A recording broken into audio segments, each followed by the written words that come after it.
Thank you very much for introducing me. I want to make one quick correction. I'm the Chief Operating Officer for APICS. I don't want the CEO to hear that I'm taking his job without him knowing that I'm taking his job.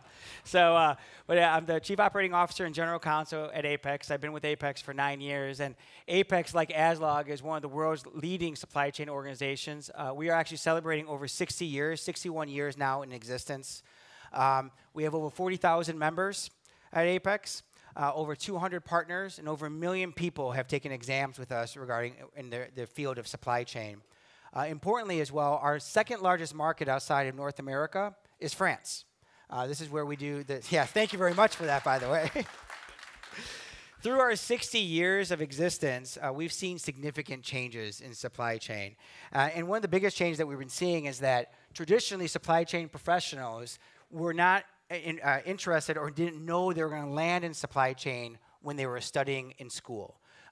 We often ask this question all the time. I'm curious how it's going to turn out today of how many people in this audience knew you were going to be a supply chain professional or a logistics individual when you were in school? If you can raise your hand.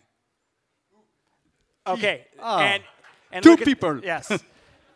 That is the exact same reaction I get at every single event. However, what I want to tell you, though, this is not the case anymore. I'm sure all of you have seen this as well, but particularly in the United States and around the world, we're seeing supply chain-specific degrees are now being delivered. From schools as high as MIT are offering supply chain degrees. This is a complete difference. And we're beginning to see individuals who are looking at supply chain from the get-go. And I'm going to talk to you a little bit about why we think that's happening. One of the issues that we started looking at APICS and trying to figure out why is this change happening, we pulled together not just supply chain professionals, but economists, political science majors, global inventors, a bunch of individuals, and we did a 3-day session to see what is happening in the world that is changing supply chains for us.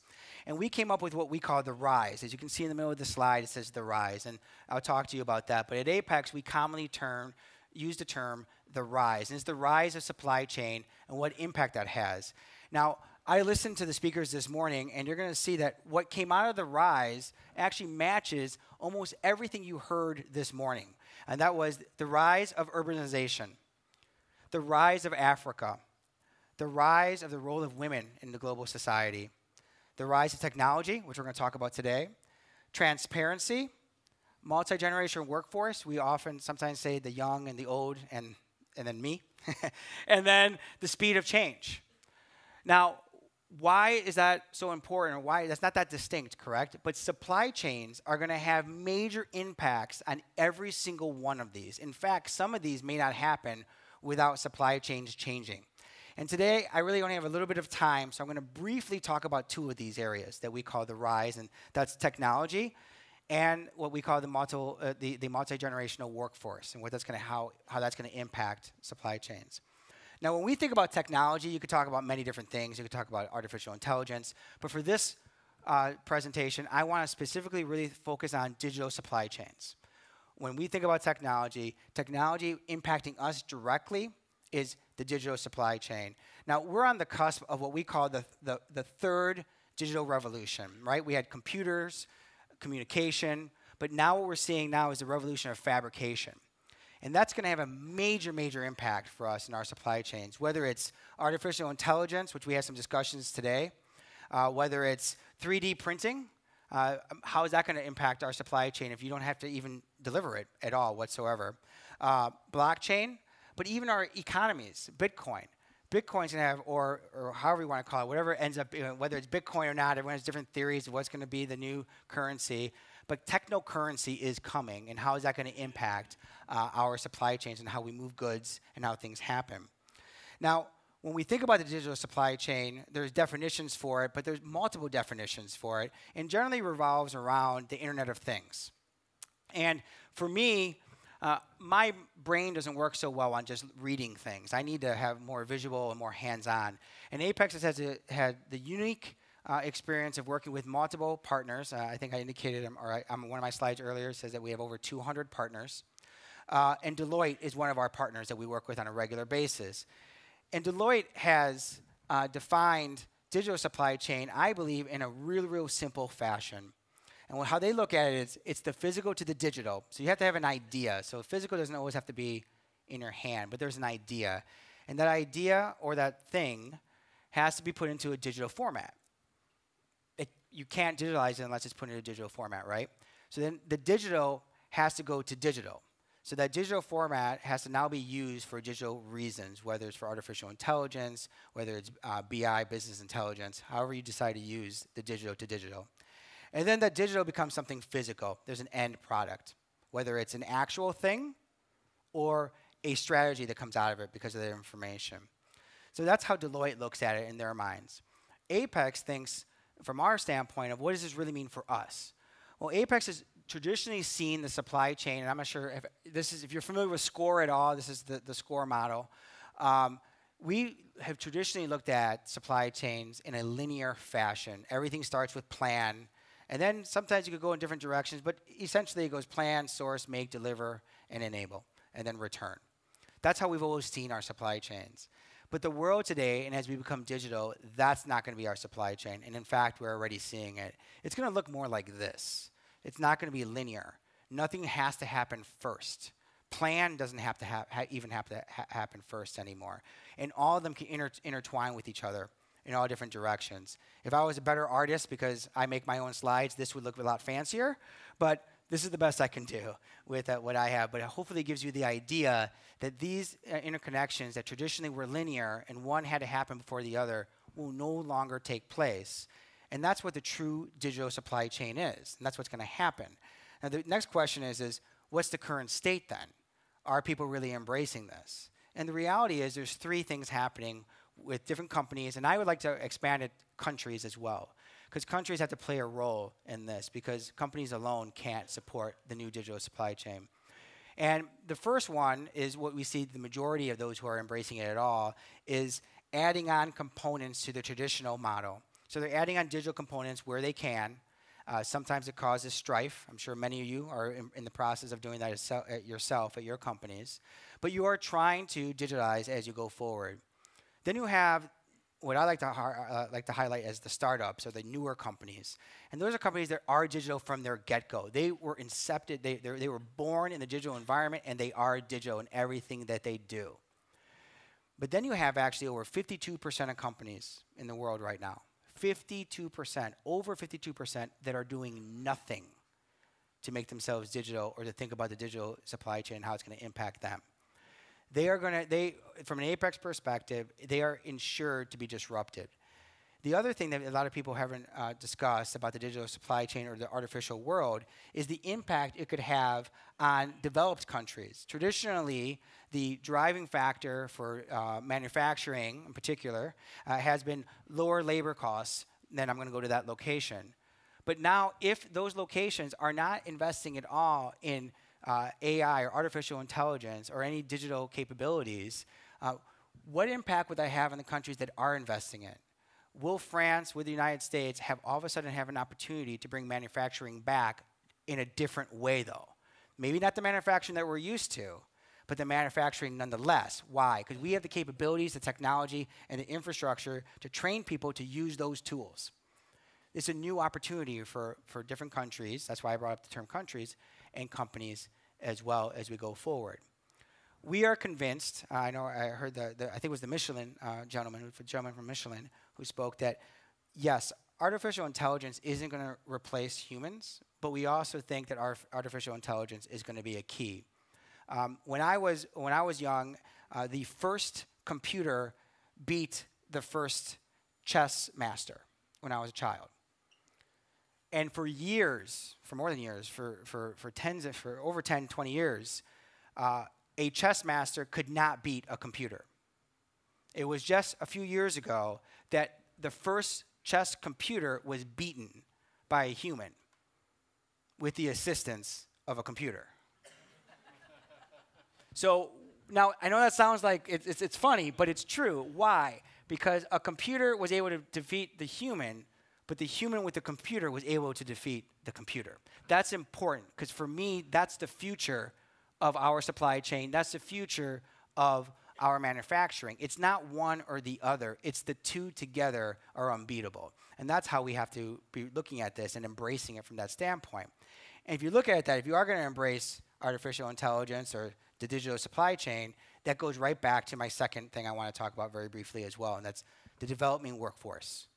Our workforce has to be developed in order to be able to use these technologies and to be able to enhance what we're doing today to make us more efficient and better. And in order to do that, you need to understand your workforce, because it's not going to happen overnight. So today, in today's world, I use the United States as an example. 1/3 of the workforce is millennials. 1/3 of the workforce, generally, roughly, is Gen Xers. And then finally, a little bit less than 1/3 are baby boomers.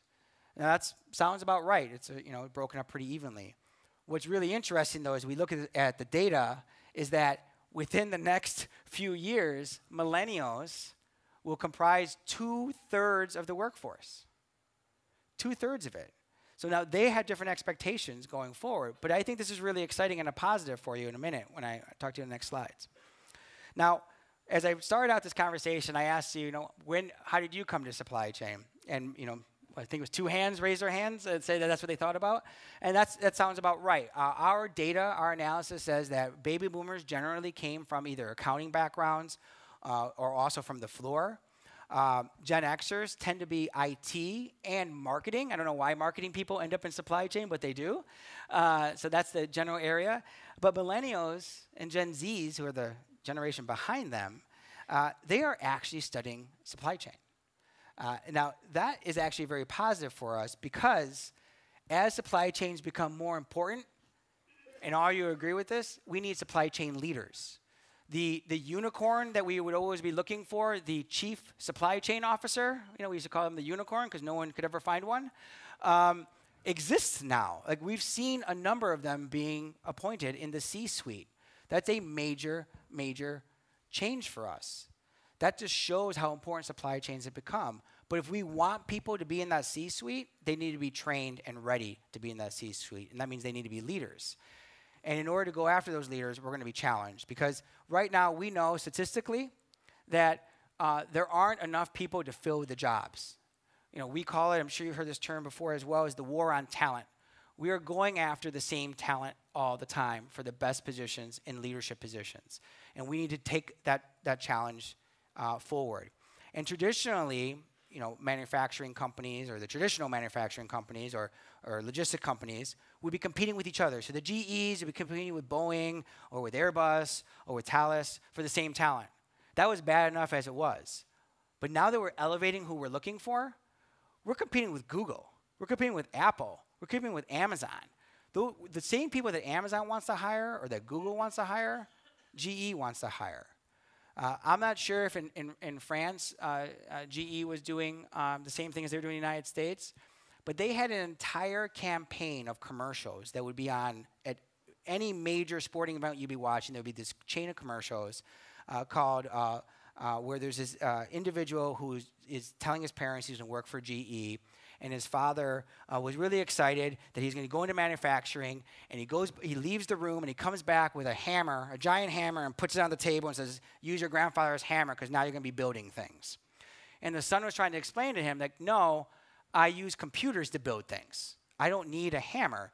Now, it was pretty funny because at the end of the commercial, the dad says, you can't pick up the hammer, can you? But that's a whole separate issue because it was really funny. But the reality was GE was spending money trying to convince young people that you don't have to use a hammer to work for us. You could use a computer. You're going to build airplanes. You're going to change the world. They were spending millions of dollars to hire people to pay them millions of dollars. It sounds really counterintuitive, but that's exactly what they were doing. And why? Because they know there's a war on talent. And they're one of the companies that are being aggressive on outreach. And I'm sure many companies are doing that as well. They're not the only one. I just use them as an example. But there are really 2 things that companies can do. One, be aggressive, go for new talent. That's a GE example. And the other one is invest in your current workforce. You can identify individuals in your workforce, embrace them, and develop them as you grow. Now, there's always been a question of, does that really work? Well, I'm going to kind of end with a case study for you. I'm sorry it was GE again. That's actually coincidental, and I didn't realize that. It was probably just stuck in my head. But we did an experiment with GE. So GE Oil and Gas in Italy we worked with them and we targeted 11 plants. In those 11 plants, we did a strict policy of training individuals at different areas within materials that we have, but it's irrelevant if it's our materials or not. But supply chain related materials on training them on how to do their jobs better and focusing on those individuals. And we did over 18 months, 11 plants, 18 months. The results of that exercise was a 30% increase in on-time delivery, 30% reduction in lead times, 50% increase in capacity, highest inventory turns ever in the history of their units, and all of it with the same staff, the same providers, and the same plants. Only training. That's all we did. Now it's been grown into throughout the entire company, but those, as an example, of companies that are aggressive are going to have advantage on their competitors as they go forward.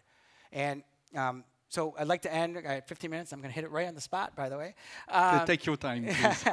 Is from an APICS standpoint, and hopefully from everyone in an ASLOG standpoint, everyone in this room, supply chain leaders make success for individuals and for companies, and it's really simple to see it just with the data. We don't even need to have any hypotheticals. The data shows it. So thank you very much, and I hope you guys are. Thank you very much, Dean.